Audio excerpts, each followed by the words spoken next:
이번 강의 영상은 페이퍼 리뷰이고요. 제가 현재 진행하고 있는 연구들의 커버 스태티스틱을 사용하고 있는데 그거를 소개하는 논문을 짧게나마 이렇게 소개하려고 강의 영상을 준비했습니다.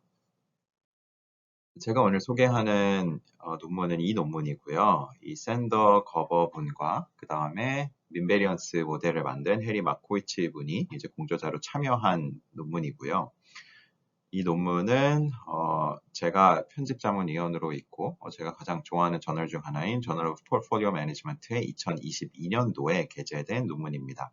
그래서 꽤 최근에 게재되었고 다만 이 커버 스태티스틱 같은 경우에 아주 최근에 나온 건 아닌 것 같은데 근데 이게 뭐 가장 좋다라고 해서 제가 소개하는 것은 아니고 포트폴리오 문제를 풀 때 가장 그 이슈가 되는 것 중 하나가 코베런스 매트릭스를 사용하고 코베리언스 매트릭스를 인버스할 때 발생하는 문제점들이 있는데 그거를 샘플 에스티메이트를 사용하는 게 아니라 다른 방식으로 커버 스태티스틱을 사용해서 코베런스 매트릭스를 계산하면 조금 더 민감도를 줄일 수 있다. 그런 논문이라서 제가 소개를 하려고 합니다.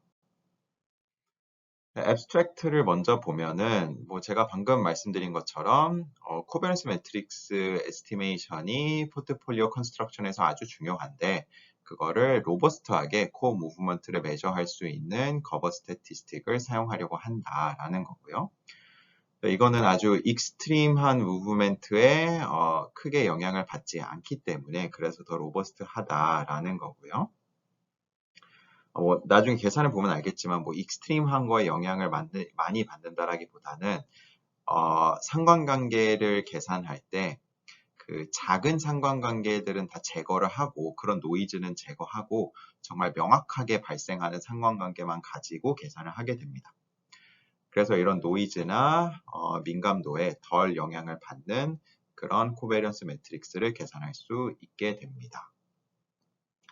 그리고 제가 이 영상에서 다 소개를 할 건 아니지만 논문에 있는 내용을 다 소개하진 않고 기본적인 개념만 소개를 할 건데 논문을 보면은 꽤 긴 기간 동안 임피리컬 테스트를 진행해서 성과를 봤을 때도 이런 로버스트 스태티스틱을 사용하는 게 커버 스태티스틱을 사용하는 게 로버스트 측면에서 더 도움이 된다라는 것을 보여주고 있습니다. 인트로덕션으로 넘어가면 뭐 내용은 거의 비슷하기 때문에 제가 인트로덕션을 이렇게 적어 놓기는 했는데 내용들을 대부분 빠르게 지나가도록 하겠습니다. 보면은 커버 스태티스틱을 사용한다라는 거고 그 다음에 이렇게 하면은 내 노이즈를 제거해서 훨씬 더 좋은 성과를 낼 수 있다라는 게 핵심이고요. 그래서 커버 스태티스틱이라는 거를 사용해서 결국은 코릴레이션 매트릭스를 계산하고 그 코릴레이션 매트릭스를 사용해서 코베런스 매트릭스를 계산하는 게 됩니다. 커버 스태티스틱은 그냥 어떻게 보면은 두 개의 랜덤 변수 사이의 관계를 어떻게 나타내려고 하는 스태티스틱이다라고 생각을 하면 되고요. 그럼 그 관계를 가지고 코릴레이션 대신에 코릴레이션 매트릭스를 구성할 수가 있게 되고 코릴레이션 매트릭스가 있으면은 각 랜덤 변수들의 표준 편차를 사용해서 코베리언스 매트릭스를 구할 수 있기 때문에 그렇게 커버 베이스드 코베리언스 매트릭스를 계산하면은 그 코베리언스 매트릭스를 포트폴리오 최적화에 활용할 수 있다라는 게 핵심입니다. 아래 그림은 제가 뒤에서 수식을 설명한 다음에 한 번 더 자세하게 이 그림에 대한 설명과 간단한 계산 예시도 보여드릴 텐데 가운데 있는 그래프를 보면은 이게 지금 자산이 두 개가 있다. 그러니까 우리가 보는 랜덤 변수들은 두 개 자산의 수익률일 텐데 이렇게 플러스 마이너스 그리고 첫 번째 자산 i가 있고 두 번째 자산 j가 있다라고 하면은 둘 다 상승하는 요 구간과 둘 다 동시에 하락하는 구간은 두 개가 같이 움직인 구간이기 때문에 이 구간 안에 리턴이 몇 개가 있는지를 살펴보고요. 그 다음에 하나는 상승했는데 하나는 하락한 그리고 지금 빨간색으로 나타난 구간에는 또 역시 리턴이 몇 개가 있는지를 살펴봅니다. 그래서 같이 움직이는 구간과 다르게 움직이는 구간 그리고 그 사이에 있는 요 애매한 리턴들은 아예 고려를 하지 않겠다라는 거고요. 확실하게 비슷하게 움직이거나 확실하게 반대로 움직이는 리턴들의 개수를 가지고 커버 스태티스틱을 계산할 수 있게 돼요. 그럼 그 스태티스틱이 코릴레이션의 역할을 하고 코릴레이션을 계산하면은 나중에 표준 편차를 사용해서 코비런스까지 계산할 수 있게 되는 겁니다. 그리고 간단하게 왼쪽과 오른쪽에 있는 그래프들을 비교해 보면은 이게 초록색과 빨간색 영역의 크기의 차이인데 보면은 가운데 이렇게 회색을 작게 가져가면은 당연히 초록색과 빨간색 영역이 커지는 거고 지금 이것도 뭐 threshold를 제가 뒤에 가서 더 설명을 해 드릴게요. 근데 회색 영역을 크게 가져가면은 반대로 이제 초록색과 빨간색 영역은 좀 작아지는 거죠. 그러니까 이 오른쪽 그래프로 제가 설명을 하자면은 초록색과 빨간색 영역이 작아진다라는 거는 확실하게 같은 방향으로 움직이거나 확실하게 반대 방향으로 움직이는 경우에는 상관관계를 계산할 때 반영을 하고 애매하게 이렇게 조금 플러스일 때 조금 마이너스 또는 조금 플러스일 때 조금 플러스 이렇게 확실하게 상관관계를 나타내지 않는 것 같은 노이즈가 포함됐을 수도 있는 이런 데이터는 아예 반영을 하지 않겠다라는 겁니다. 더 정확하게는 네, 이렇게 흰색 부분까지 다 반영을 하지 않겠다라는 겁니다.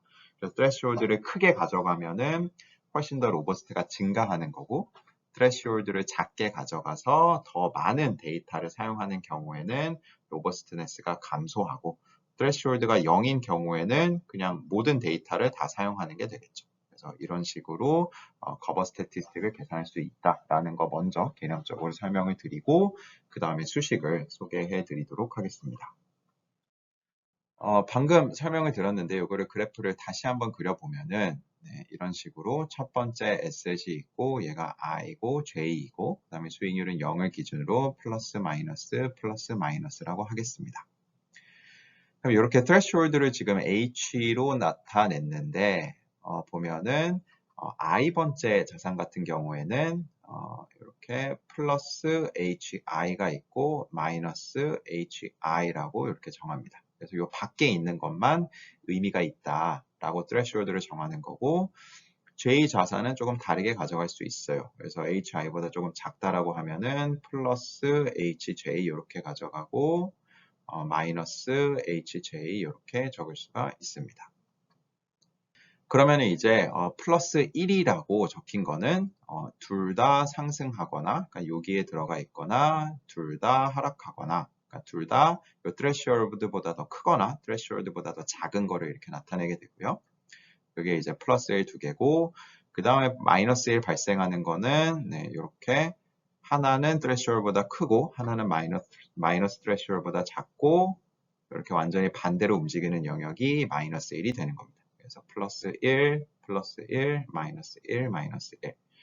그래서 결국 여기에 데이터 포인트가 몇 개 있는지의 개수를 세는 거고 마이너스 1에도 개수가 몇 개 있는지를 세게 되는 겁니다. 그리고 이 threshold를 정하는 게 당연히 중요할 텐데 이 논문에서는 이런 식으로 표현할 수 있다라는 거고 SK는 K번째 자산의 sample standard deviation이 되는 거고 C는 그냥 fraction이 되는 겁니다. 그래서 standard deviation의 뭐 2분의 1로 정하겠다 또는 뭐 90%로 정하겠다 이런 식으로 네, fraction, standard deviation의 fraction으로 threshold를 정하면은 그러면은 이제 표준 편차를 기준으로 얼마나 많은 데이터들을 반영하고 얼마나 많은 데이터들을 제거할지를 정할 수 있게 되는 겁니다. 그래서 데이터가 당연히 여러 개가 있을 테니까는 이렇게 t는 1부터 대문자 t까지 데이터가 t개가 있다라고 하면은 그러면은 각 소문자 t마다 이렇게 m 값을 계산할 수가 있게 되는 거고요. 그리고 어떤 값을 가지는지는 바로 전에도 설명을 드렸지만 두 개가 동시에 same direction으로 움직이는 경우에는 플러스 1이 되는 거고 물론 둘 다 threshold를 넘는 상황에서 그리고 threshold를 넘는데 반대 방향으로 움직인다라고 하는 거는 마이너스 1의 값을 갖게 되는 거고 그렇지 않은 다른 케이스는 다 그냥 0이다라고 생각할 수 있습니다. 논문에서는 이거는 concordant pair는 동일한 방향으로 움직이는 것을 나타내고 discordant paired는 반대 방향으로 움직이는 것. 그리고 당연히 이 상황들은 다 threshold를 넘는 것들 중에서 같은 방향, 다른 방향 이렇게 나타내고 있고 그러면은 총 몇 개가 같은 방향, 몇 개가 다른 방향 그거를 표기할 때는 NC, ND 이렇게 표기를 합니다. 그래서 전체 데이터 포인트는 대문자 t개가 있는데 threshold를 넘는 거는 그러니까 같은 방향 또는 다른 방향으로 threshold가 넘는 거의 합은 대문자 t가 안 될 수도 있죠. 그러니까 요거 두 개를 합친 거는 t보다 뭐 작거나 같다가 될 겁니다. 그럼 이렇게 표기를 한 다음에 cover statistic은 어떻게 계산하느냐라고 하면은 이렇게 계산을 하게 돼요. 일단 분모에 들어가는 거를 보면은 m의 절대값의 합이 됩니다. 그러니까는 얘를 이렇게 영역으로 나눴을 때 지금 여기가 플러스 1, 플러스 1, 그 다음에 제가 세모로 표시할게요. 마이너스 1, 마이너스 1 이렇게 되는 건데 요 4개의 영역에 포함된 그 리턴의 개수가 분모에 들어가는 거고 분자에 들어가는 거는 그 전체 합이기 때문에 여기에 그 네모에 들어간 거 플러스 빼기 세모에 들어간 거의 개수가 됩니다. 그러니까 네모에 들어간 같은 방향으로 움직이는 게 많으면 많을수록 분자는 커지는 거고 반대 방향으로 움직이는 게 많으면 많을수록 분자는 작아지게 되는 거예요. 그리고 분자는 절대값을 사용하는 게 아니라 플러스 1 또는 마이너스 1의 값을 더해주기 때문에 당연히 양수일 수도 있고 음수가 될 수도 있습니다. 그렇기 때문에 cover statistic 자체는 양수일 수도 있고 음수일 수도 있고 그래서 이게 상관계수의 역할을 하게 되는 겁니다. 그럼 이거를 n으로 가지고 표시를 하면은 동일한 계산을 이렇게 표시를 할 수도 있습니다. 그래서 분모에 들어가는 거는 이제 concordant와 discordant의 합이 되는 거고 분자에 들어가는 거는 concordant 개수 빼기 discordant 개수다. 그래서 여기는 개수로 표현을 했기 때문에 이렇게 concordant 빼기 discordant 이렇게 표기를 할 수가 있습니다.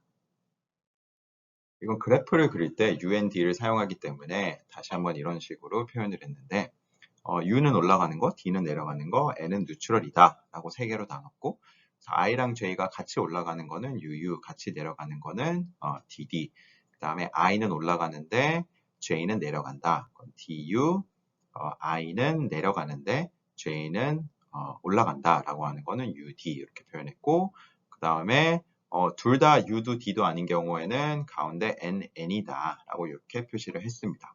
그리고 나중에 계산하는 거를 보면 알겠지만 요 n이 들어간 나머지 것들은 일반적으로는 사용하지 않게 됩니다. UND를 사용해서 cover statistic을 계산하는 공식을 다시 한번 적으면은 이렇게 나타낼 수가 있고요.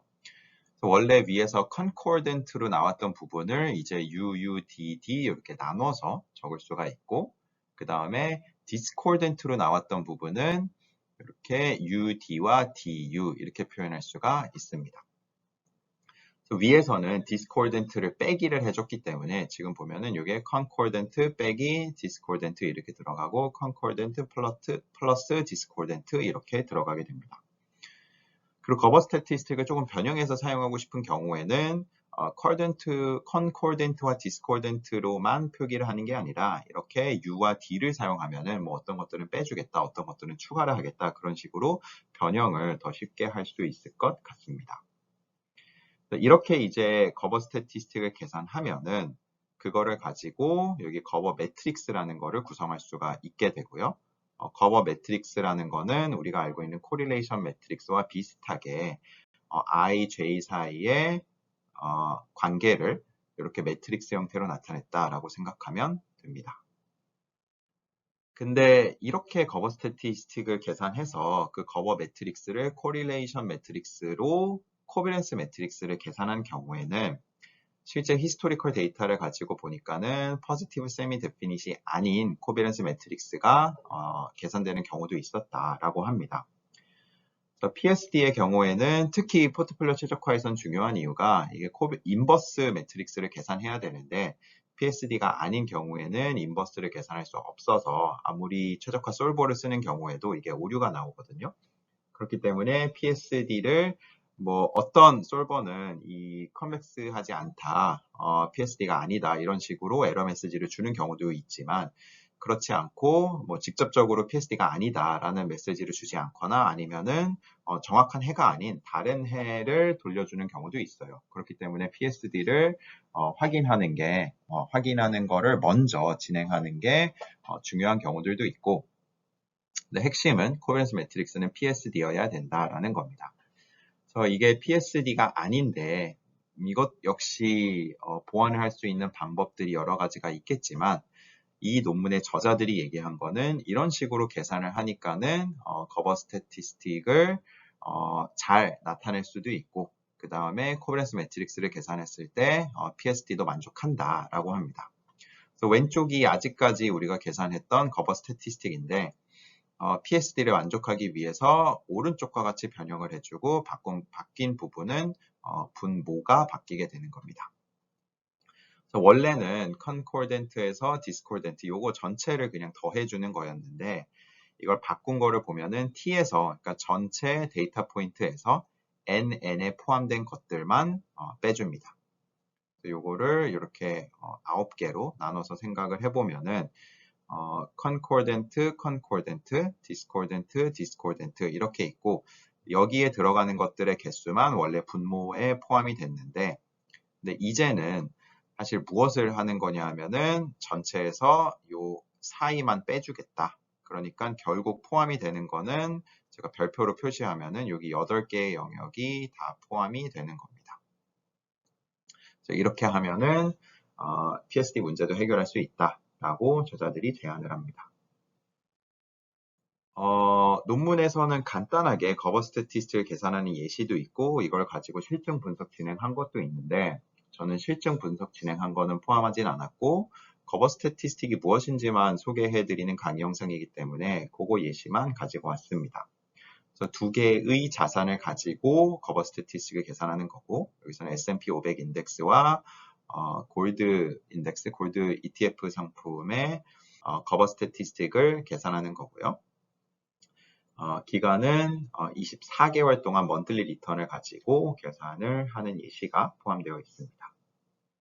그래서 3개의 threshold를 사용한 계산이 나오는데요. 일단 2분의 1, 그 다음에 70%, 90% 이렇게 사용합니다. 그리고 앞서 설명드렸듯이 C가 증가한다라는 거는 이 9개 중에 가운데의 영역을 넓힌다는 거고 C와 D의 영역이 줄어든다라는 거니까는 이 사이에 애매한 것들을 더 많이 빼주겠다라는 거고 그렇기 때문에 NN에 더 많은 게 포함이 되고 더 로버스트한 메저가 된다라는 겁니다. 그래서 C를 증가하면은 결국 커버 스태티스틱이 노이즈를 더 많이 제거한다라고 생각할 수가 있습니다. 먼저 C가 50%인 거를 계산을 해보면요. 전체 데이터 포인트는 24개가 있는데 근데 그 중에 딱 제거된 거는 이렇게 3개만 분모해서 제거되고요. 이거는 그 PSD를 만족하는 실증 분석을 했을 때 PSD를 만족하는 요 공식으로 커버 스태티스틱을 계산한 거고요. 이렇게 계산하면은 약 한 28.6, 0.286이 나온다라는 거고요. 그 다음에 threshold를 조금 증가시켜서 70%를 사용하는 경우에는 이제는 요 NN에 포함되는 게 6개가 되고요. 그리고 원래 DD에 이렇게 있던 게 이제 여기는 사라졌죠. 그래서 그런 영향들이 있고요. 이렇게 계산을 하니까는 커버 스태티스틱이 0.166으로 조금 내려갔고요. 그 다음에 threshold를 더 증가해갖고 더 많은 데이터 포인트들을 제거한 경우에는 그때는 커버 스태티스틱이 약 0.154 정도 나온다라는 겁니다. 앞서 제가 계산한 거에서 요거까지는 언급을 안 했는데 그냥 단순히 코릴레이션 계산하는 것과는 당연히 다른 값이 나오게 돼요. 그래서 코릴레이션과 당연히 다른데 물론 비슷한 점도 있습니다. 그러니까 비슷한 점은 이제 동시에 상승하고 동시에 하락하고 또는 반대로 움직이고 이런 것들이 얼마나 많이 발생하는지를 정도도 threshold로 반영하기는 했지만 그것보다는 빈도로 어떻게 측정을 하려고 하는데요. 그렇기 때문에 코릴레이션과 비슷한 점도 있고 다른 점도 있는데 비슷한 점을 먼저 보면은 마이너스 1과 플러스 1 인터벌 사이의 값으로 나오게 됩니다. 그리고 플러스 1에 가까울수록 비슷하게 움직이는 거고 마이너스 1에 가까울수록 반대로 움직이는 거고요. 그거는 코릴레이션과 동일하고요. 근데 다른 점들은 일단 코릴레이션을 계산할 때는 당연히 샘플 코베리언스, 샘플 민, 샘플 스탠더드 디비에이션이 사용이 됩니다. 샘플 민을 기준으로 베리언스와 스탠더드 디비에이션을 계산하기 때문에 당연히 샘플 민까지 사용이 되고, 그렇기 때문에 데이터에 훨씬 더 민감하다라는 거고요. 근데 거버 스태티스틱 계산하는 거를 보면은 이런 샘플 민 같은 거는 당연히 사용하지를 않죠. 그냥 threshold만 사용해서 threshold보다 크고 작은 것만 판단하기 때문에 이러한 샘플 에스티메이트들이 필요하지 않고, 그렇기 때문에 노이즈에 훨씬 더 민감도가 낮다라는 겁니다. 그리고 논문을 보면은 백테스트가 포함되어 있고, 백테스트는 그냥 히스토리컬 샘플 코비런스를 사용한 것과 코비런스 매트릭스를 슈링케이지 에스티메이터로 적용한 것과 그렇게 두 가지와 비교를 하게 됩니다. 그래서 꽤 긴 기간 동안 9개의 자산군에 투자를 했을 때 어떻게 되는지를 보는데, 저는 결과를 여기에서 가져오진 않았지만 거버 스태티스틱을 사용하면은 훨씬 더 좋은 성과가 난다. 아웃 오브 샘플 퍼포먼스를 봤을 때도 더 좋은 리스크 리턴 퍼포먼스를 낸다라는 것을 확인할 수가 있습니다.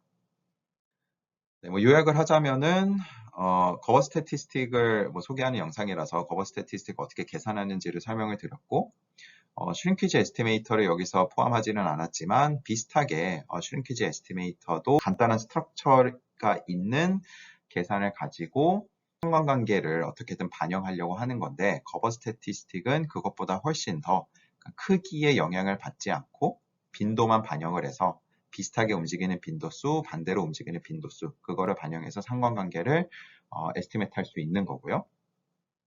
그리고 포트폴리오 문제에서는 코베런스 매트릭스가 필요하기 때문에 상관관계를 거버 스태티스틱으로 계산된 상관관계를 반영해서 코베런스 매트릭스를 계산하는 것을 포트폴리오 최적화 문제에 활용할 수 있다라는 거고요.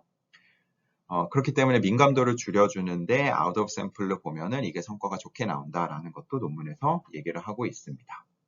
그리고 계산하는 것도 간단하기 때문에 다양하게 적용할 수 있다라고 얘기를 하고 있습니다. 네, 그래서 이렇게 거버 스태틱 소개하는 강의 영상은 마치도록 하겠습니다.